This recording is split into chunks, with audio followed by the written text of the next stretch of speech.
amis, l'être humain est un éternel mystère pour moi. Et vous allez ensuite comprendre pourquoi je vous dis ça. Alors, je n'étais plus avec vous pendant un certain temps, mais pour autant, je suivais la même actualité. J'ai suivi comme vous ce qui a fait chanter le monde entier à l'unisson ces dernières semaines. Et pour prendre un maximum de recul et faire que cette vidéo ne sorte pas trop vite, je vous ai envoyé un petit décryptage, celui de la série Squid Game que j'ai quand même pris plaisir à faire. Mais aujourd'hui, on va enfiler de nouveau les gants avec lesquels on envoie ces paluches dans la fosse à purin. Car là, aujourd'hui, on va droit dedans. Alors au début, je me suis dit, sois neutre et fais en sorte de ne pas vendre la mèche trop vite. Puis, je me suis dit que de toute manière, vous savez parfaitement ce que je pense de tout ça. Vous avez bien vu à travers mes vidéos d'il y a tout juste quelques mois ce que j'en disais, et pour ceux qui ne l'auraient pas compris, nous allons bien sûr parler des élections américaines, du résultat de ces élections que vous connaissez tous, et des véritables conséquences à cela, car il y en aura. Ne vous trompez même pas là-dessus. Je vous l'ai toujours dit, ce que nous vivons relève de quelque chose qu'on ne palpe pas, qu'on ne voit pas, qu'on est censé ressentir. Alors sans perdre de temps, le retour de Trump à la Maison Blanche signe clairement un tournant dont beaucoup ignorent encore la violence. Beaucoup pendant des mois ont rêvé de ce grand retour en voyant Trump comme le Messie sauveur. Exactement ce que je vous disais il y a 6 mois dans cette vidéo, et d'ailleurs ce qu'on va faire, c'est que je vais vous repasser quelques extraits et ensuite on reprend cette vidéo.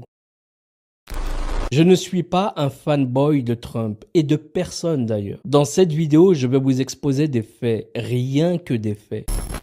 On n'est pas chez les bas de plafond qui aiment dire et répéter « Trump, il va assécher le marais, c'est QAnon qui l'a dit ». Ce à quoi nous avons assisté le 13 juillet dernier est la création du Messie Trump avec une aura mystique bien plus grande que celle qu'il possédait déjà auprès de son électorat. Donald Trump a clairement été préparé pour un retour triomphal et cet attentat contre sa personne ne pouvait qu'être bénéfique. Et lui, le premier, en était conscient, car celui-ci lui confère à présent une stature messianique. Maintenant, nous allons observer encore plus de coïncidences. Par exemple, quand il a été annoncé que Vance serait le vice-président de Donald Trump et donc qu'il allait entrer dans la campagne, eh bien l'image de fond de l'événement était le bon vieux dollar. C'était bien le fond diffusé sur les écrans derrière, je n'invente rien. Et regardez bien quelle était la partie la plus visible. La base de la pyramide, mes amis, avec l'inscription Novo Ordo Seclorum. Entre un Trump et un Biden, du moins le clan qui pilote derrière, à savoir Obama et Clinton, il n'y a aucune différence. Trump a serré la main de son ami Klaus. Biden lui a également serré la main. Ici, notre ami Trump se prosterne devant le mur des lamentations à Jérusalem. Ici, notre ami Biden, je vous ferai d'ailleurs une vidéo sur son colistier James Vance, vous allez tomber de haut mes amis. Car s'il y a bien une personne qui a été placée là pour embraser le Moyen-Orient, eh bien c'est lui. Il a dit dans une interview qu'Israël devrait mettre fin à la guerre pour agir contre l'Iran. Regardez d'ailleurs, le colistier de Trump était l'invité de marque d'une organisation lors d'une soirée assez spéciale, et à voir son visage, on peut aisément comprendre qu'il avait l'air d'être comme à la maison. Eh bien mes amis, c'est cette proximité avec les lumières qui l'ont propulsé aujourd'hui là où il se trouve, c'est-à-dire aux côtés de Trump. Un type sortant de nulle part qui détestait Trump hier et qui subitement aujourd'hui le présente comme la personne parfaite. Nous verrons plus tard pourquoi il le voit comme la personne parfaite aujourd'hui et surtout pourquoi il a été choisi pour cela. Quelle est la signification de l'oreille pour le peuple juif? Je vais ici, pour qu'on puisse comprendre ce dont on parle, parler des textes bibliques. La loi sur la perforation de l'oreille d'un esclave se trouve dans le livre de l'Exode et spécifiquement dans l'Exode 21, 5, 6. Je cite. « Mais si l'esclave déclare « J'aime mon maître, ma femme et mes enfants, je ne veux pas être libre », alors son maître le conduira devant Dieu et le fera approcher de la porte ou du poteau, et son maître lui percera l'oreille avec un poinçon. Et l'esclave sera pour toujours à son service. » Je referme les guillemets que je n'ai pas ouvert encore une fois. Et pour le peuple hébreu, percer l'oreille d'un esclave en public signifie qu'il sera esclave à vie. On retrouve l'équivalent dans le Talmud, dans le traité Kiddushin 22b, qui approfondit la signification de cet acte. Cet acte, mes amis, se réalise en public, servant de rappel pour toute la communauté sur l'importance de la liberté et de l'obéissance au mandat de Dieu. L'acte se déroule en public et a une signification profonde. Percer l'oreille d'un esclave signifie donc qu'il le sera à vie. Ce processus est similaire à celui que traverse actuellement Donald Trump. Ceci le place au centre des conversations publiques. Cette situation rappelle l'image de David avec la tête de Goliath, accompagné de 2 soldats. Ça porte une signification symbolique forte que nous devons analyser. Regardez cette image, même si elle est un peu choquante. Elle évoque la lutte de David contre Goliath. Selon la religion juive, David a survécu à plusieurs tentatives de manicide de la part du roi Saul, jaloux de son pouvoir croissant. Malgré ces tentatives, David a survécu et est devenu roi d'Israël, devenant ainsi une figure centrale de l'histoire juive. Maintenant, je vous pose une question, mes amis. Donald Trump pourrait-il être le futur roi David d'après les Juifs? Qu'en pensez-vous? Y a-t-il des similitudes entre le roi David et Donald Trump?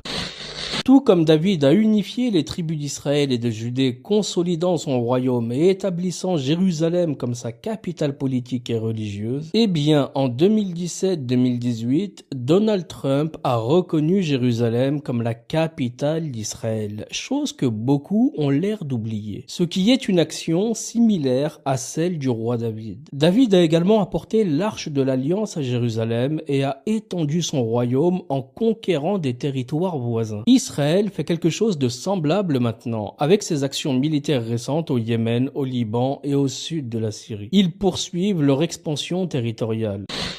Regardez cette couverture de The Economist. Intéressant, n'est-ce pas? Et elle ne date pas d'hier. Maintenant, regardez ce beau t-shirt de campagne. On pourrait lire Back for 24, n'est-ce pas? Ou bien est-ce simplement B424? Ce t-shirt, je le précise, est en vente depuis des semaines et des semaines, si ce n'est des mois. Il est apparu lorsque la campagne de Donald Trump a été relancée pour 2024. Cette numérotation, voyez-vous mes amis, a un sens au-delà de ce qu'elle paraît. B424. Je vous disais en début de vidéo que le geste de toutes ces personnes touchant le mur des lamentations avait une connotation très puissante. Comme ici par exemple avec le contact de la main de Donald Trump sur le mur de ce qui reste du deuxième temple. Voyons maintenant pourquoi. Pour ce faire mes amis, il faut s'intéresser à la gématrie, qui est un système d'attribution de valeurs numériques aux lettres d'un alphabet, utilisé principalement dans le domaine de la Kabbale juive. Ce système permet d'interpréter les mots et les phrases basés sur les valeurs numériques de leurs lettres, fournissant une forme d'analyse symbolique et mystique des textes en hébreu. Le t-shirt de campagne, souvenez-vous bien, portait le 424.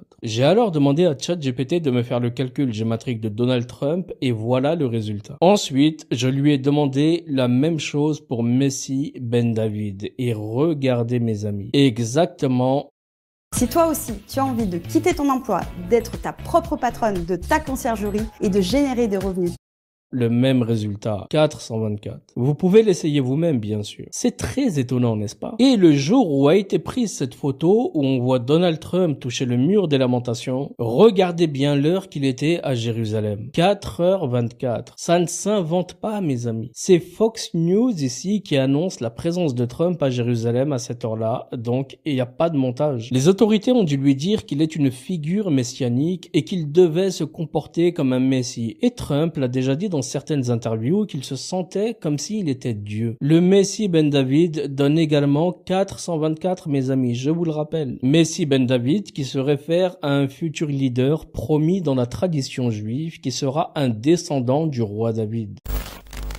Cette image, nous avions dit, pouvait représenter Donald Trump. Ce n'est pas seulement à cause de la ressemblance du profil, mais on s'aperçoit aujourd'hui qu'un détail était là, sous nos yeux. Ce point d'interrogation sur son oreille droite. Et cela ne peut pas être une coïncidence comme je l'ai expliqué en début de vidéo, nous sommes d'accord. Maintenant mes amis, je vais vous montrer quelque chose qui est, semble-t-il, largement passé inaperçu. Il s'agit de ces pièces commémoratives où apparaissent Donald Trump et Benjamin Benjamin Netanyahou. Une d'entre elles représente également Donald Trump et Cyrus. Et cette pièce, mes amis, est la plus importante. Cyrus, nous le savons, est une figure importante dans la culture juive. Et est-ce que vous avez remarqué quelque chose ici? Regardez bien le profil de Donald Trump. Il montre son côté gauche, pas le droit. Mais regardez bien, mes amis, si on retourne la pièce, alors tout se met en place. Le visage de Donald Trump est à présent dans le bon sens, mais sur l'autre côté de la pièce, regardez ce détail qui va vous faire péter le cerveau. Sur l'autre face de la pièce, regardez qui nous retrouvons. La colombe. Exactement celle que nous avons ici, à côté de Trump. Là, mes amis, on est d'accord que c'est signé. C'est un travail monstrueux, mes amis, derrière. Donc, bombardez-moi à la barre des likes, bombardez l'espace commentaire. Sans votre soutien, il sera bientôt plus possible de faire ce type de contenu. Reprenons avec cet autre côté de la pièce, car en plus de la colombe, mes amis, regardez ce que nous avons en gros devant nous. La reconstruction du troisième temple. Et regardez ici bas en tout petit, on peut lire Isaïe 68, n'est-ce pas? Alors maintenant, jetons un coup d'œil à ce que nous dit ce verset. Et Isaïe 68 dit, je cite, « Qui sont ceux-là qui volent comme des nuées et comme des colombes vers leur colombier ?» Et je referme les guillemets que je n'ai pas encore ouvert une fois de plus, je suis désolé. Un verset qui, si on lit les suivants, parle du retour des exilés à Jérusalem. En gros, les colombes reviennent à leur foyer. Maintenant, regardez bien ici. Nous avons le profil de Donald Trump sur la pièce de monnaie. Si à présent je place ce profil sur celui de The Economist, eh bien, on a une copie conforme, n'est-ce pas? C'est le même profil. Rien n'est dû au hasard. On vous dit qu'en fonction de l'événement, cela apportera soit la paix avec un messie, soit une guerre totale pour ramener les colombes au foyer. Ce sera quitte ou double. Quand je vous disais, mes amis, que tout ce que nous vivons ces temps-ci est purement eschatologique, eh bien, en voilà une preuve très concrète. Si Trump avait été tués, ils auraient tout simplement suivi un autre chemin. Mais en ressuscitant leur messie avec ce qui s'est passé avec Trump, ils possèdent à présent l'excuse parfaite pour aller de l'avant et tout le monde est en train de jouer le jeu en faisant passer Trump pour un élu de Dieu. Pour finir. Donc voilà, tout simplement. Pour ceux qui veulent revoir la vidéo, elle se trouve sur Substack ainsi que plein d'autres vidéos et articles très intéressants. Pour nous rejoindre, c'est simple. Vous avez le lien dans le premier commentaire, mais à présent, poursuivons car il y a beaucoup d'autres choses à dire. On a ensuite entendu cette histoire fantastique selon laquelle Trump aurait envoyé un émissaire qui, lui, aurait convoqué Netanyahou un samedi matin, jour de Shabbat, pour le forcer en quelque sorte à accepter la trêve avec le Hamas. Ce qui était super beau sur le papier, mais qui, vous allez le voir, n'est qu'un leurre. D'ailleurs, Trump a été jusqu'au bout des choses en diffusant cette vidéo d'un professeur d'université de Columbia dans laquelle il expliquait ce qu'est réellement Israël ou comment Netanyahou, son peuple et ses alliés mentent aux États-Unis et au peuple du monde entier. Alors beaucoup, en voyant cela, se sont dit que Trump allait renverser la table, que les choses changeraient pour la Palestine, que le rapport de force ne serait plus le même, mais bien au-delà des extraits de mon ancienne vidéo que je vous ai partagée et qui vous montre à quel point Trump est une carpette des Israéliens, je vais aller encore plus loin et vous prouver à quel point le type est très perfide, bien que je lui reconnaisse des choses positives. Mais ces choses positives ne profiteront qu'au peuple américain. Donc je ne vois même pas pourquoi un Européen se réjouirait de tout cela. Mais passons. Première chose personnellement qui m'a fait comprendre qu'on était reparti pour un tour avec Trump, c'est dès sa campagne pour la présidentielle durant laquelle cette dame du nom de Myriam Adelson, une milliardaire, lui a donné 100 millions de dollars à condition qu'Israël soit autorisé à annexer la Cisjordanie. C'est du pur lobbying, comme le mentionne cet article, qui précise qu'ils avaient déjà fait la même chose pour sa campagne de 2020. Et que s'est-il passé dans le même timing? Eh bien, une opération de grande envergure contre Jenin, durant laquelle 10 personnes ont été tuées et beaucoup plus au moment où je vous parle. Pire encore, Trump est allé jusqu'à lever les sanctions contre les colons de Cisjordanie, ce qui a amplifié les violences quasi instantanément. Voilà le résultat de Trump. Ça ne s'arrête pas qu'à des propos de nettoyer Gaza sur lesquels nous allons revenir ensuite pour vous démontrer ce qu'il cache. Ensuite, on a cette névrosée qui est la candidate que Trump a désignée pour être l'ambassadrice de la Palestine auprès de l'ONU, Elise Stefanik, qui a déclaré le 21 janvier dernier, donc le lendemain lendemain de la cérémonie d'investiture de Trump que les Juifs ont un droit biblique à la Cisjordanie occupée. Rien que ça. Et ce n'est pas fini. On a aussi son ambassadeur en Israël, Mike Huckabee, un nationaliste chrétien blanc. Et retenez bien cette dimension nationaliste car on va revenir dessus dans la prochaine vidéo. Mais bref,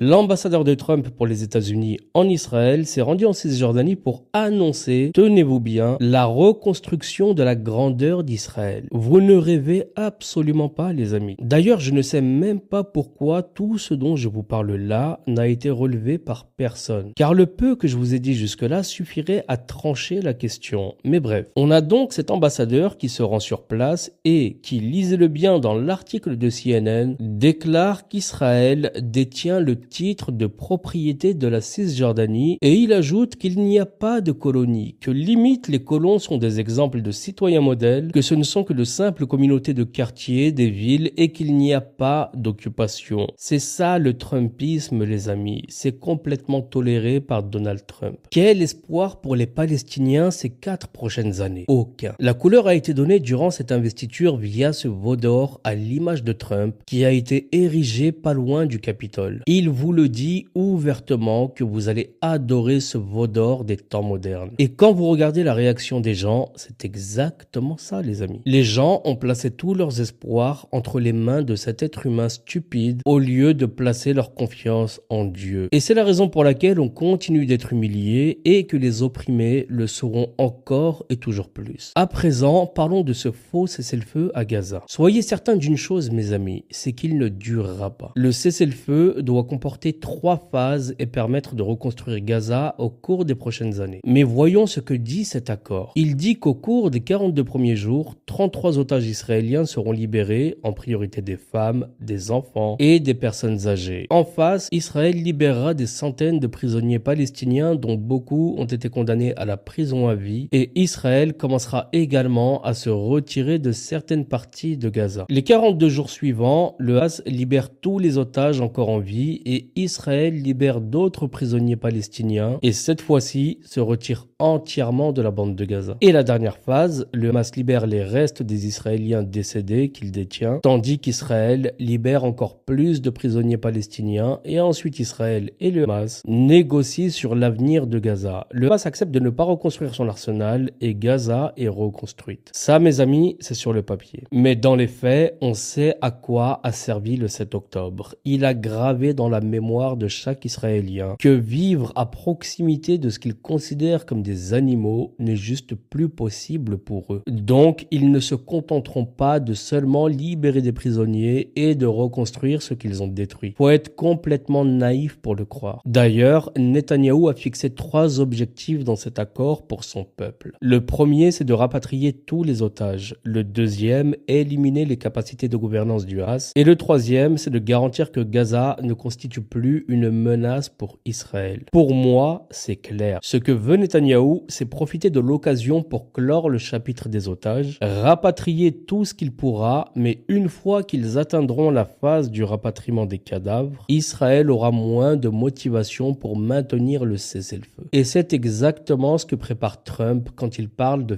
faire le ménage à Gaza. Réfléchissez bien, mes amis. Je peux vous jurer que Trump n'apportera aucune paix au Proche-Orient. Quand Trump a appelé le roi de Jordanie, il lui a dit qu'il aimerait que la Jordanie accepte davantage de réfugiés parce que, je le cite, « Quand il regarde en ce moment la bande de Gaza, c'est la pagaille, un vrai gâchis. Mais s'il vous plaît, qui peut croire cela venant d'une personne qui a reconnu Jérusalem comme capitale d'Israël? Vous avez la mémoire courte? Ce que Trump vise pour Gaza, c'est bien plus grand encore. Comme le dit le vieil adage, si le seul outil dont vous disposez est un marteau, vous aurez tendance à voir tous les problèmes comme des clous. Pour Trump, chaque crise géopolitique ressemble à une aubaine immobilière. Et ce faux cessez-le-feu est juste le début d'un vaste projet de réaménagement. aménagement. Dans une déclaration du 26 janvier, Trump a dit mot pour mot que Gaza est une ville intéressante. C'est un endroit phénoménal, au bord de la mer. Le climat est excellent, donc en gros, tout va bien. On pourrait y faire de belles choses, mais c'est très intéressant. Fin de citation. Trump est juste un colon parmi tant d'autres. Il est actuellement à la recherche d'investisseurs pour cette transaction immobilière du siècle. Il fait exactement comme il avait fait à l'époque à Atlantic City lorsqu'il a lancé son désastreux projet Trump Taj Mahal Casino. Ce qui est négocié actuellement avec le roi de Jordanie, c'est une solution visant à construire des logements pour 1,5 million de Palestiniens qui seront relogés hors de Gaza dans ces camps de concentration qui seront donc érigés en Jordanie, en Égypte, en Syrie et ailleurs. Trump s'est inspiré de son best-seller L'art de négocier et a déclaré au roi de Jordanie que Gaza sera le prochain Times Square. Et ce plan, il le prépare depuis un certain temps avec l'aide de Netanyahou, des personnes comme Myriam Adelson et bien d'autres. Il va faire exactement ce qu'il a fait quand il menaçait les pauvres qu'il chassait.